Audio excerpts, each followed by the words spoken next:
Assalamualaikum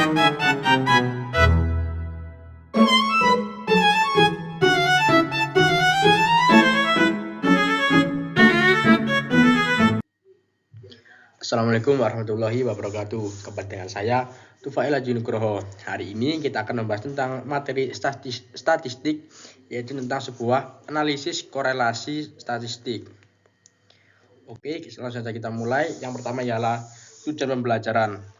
Tujuan pembelajaran yang pertama ialah memahami konsep dasar analisis korelasi dalam mengukur hubungan antara dua variabel secara kuantitatif. Yang kedua ialah menerapkan analisis korelasi untuk mengevaluasi kekuatan dan arah hubungan antar variabel dalam konteks sistem energi. Kemudian yang ketiga ialah menginterpretasikan koefisien, korelasi, dan signifikansi statistiknya dalam pengambilan keputusan operasional energi. Yang keempat ialah melatih kemampuan teknis dalam menghitung nilai korelasi menggunakan perangkat lunak statistik atau perhitungan secara manual.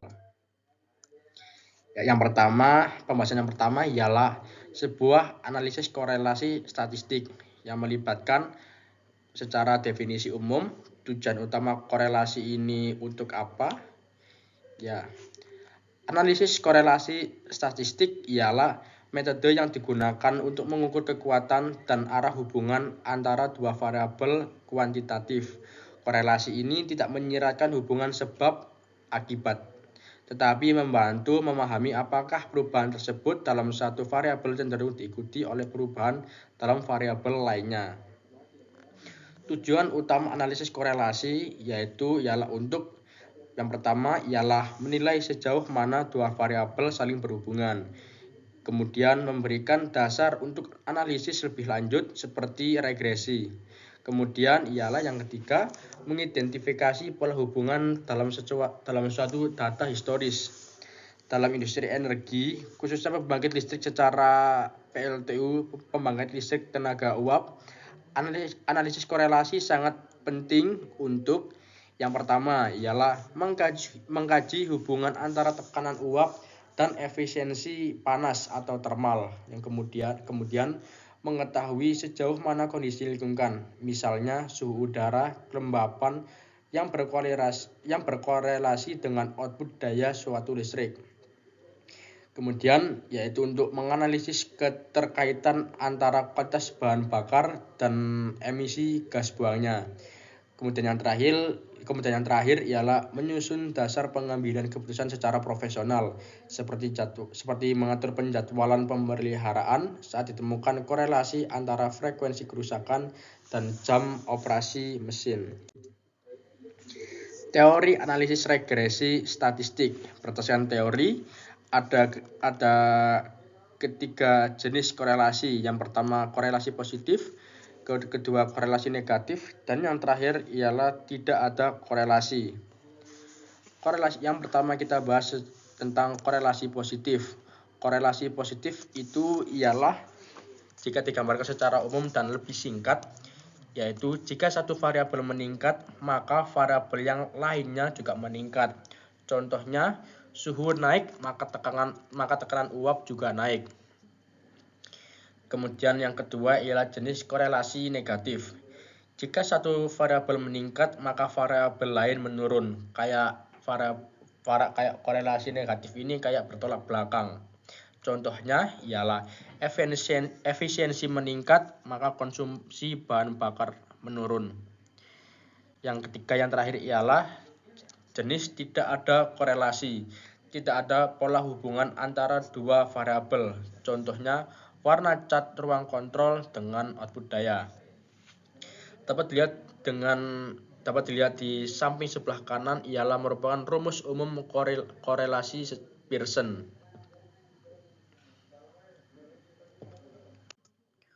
Oke, kita langsung saja masuk ke soal pembahasan.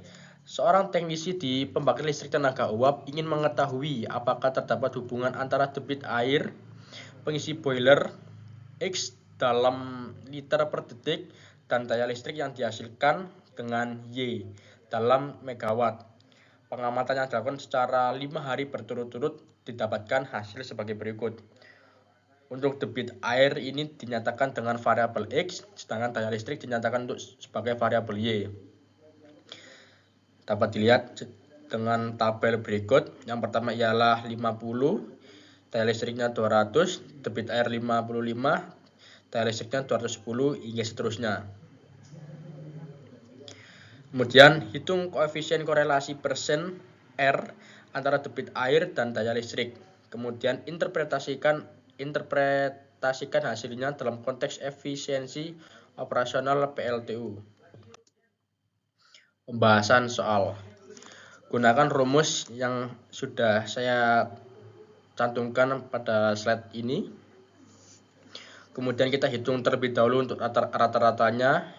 Untuk masing-masing variabel ialah Y didapatkan rata-rata dari Y ialah 220 dengan perhitungan seperti ini. Begitu pula untuk rata-rata X, yaitu dapat dinyatakan dengan menempati hasil 60 dengan rumus yang sudah diterapkan. Maka hitung perhitungan sesuai data. X sama dengan 60, rata-rata Y ialah 224, dan seterusnya. Lalu masukkan ke rumus utamanya yang berada digunakan rumus tersebut ini. Gunakan rumus utama. Dan dapat dihitung dengan hasil 0,998. Maka langsung saja kita interpretasikan hasilnya. Interpretasi yang belum tahu interpretasi ialah sebuah kesimpulan yang didapat dari perhitungan sebelumnya. Oke, interpretasi hasil nilai koefisien korelasi persen R sama dengan 0,998. Ini menunjukkan bahwa terdapat hubungan sangat kuat dan positif antara debit air pengisi boiler dan daya listrik yang dihasilkan oleh PLTU. Interpretasi dalam konteks operasional PLTU ialah semakin besar debit air yang masuk ke dalam boiler, maka semakin besar pula daya listrik yang dihasilkan oleh turbin uap. Kemudian hubungan ini hampir linear sempurna, yang berarti perubahan pada debit air akan sangat konsisten diikuti oleh perubahan daya pada listrik. Dan hal ini penting untuk pengaturan efisiensi dan kestabilan produksi listrik, serta dapat dijadikan dasar dalam pengambilan keputusan operasional seperti penjadwalan beban dan pengaturan input boiler. Dengan kata lain, kontrol terhadap debit air secara langsung berdampak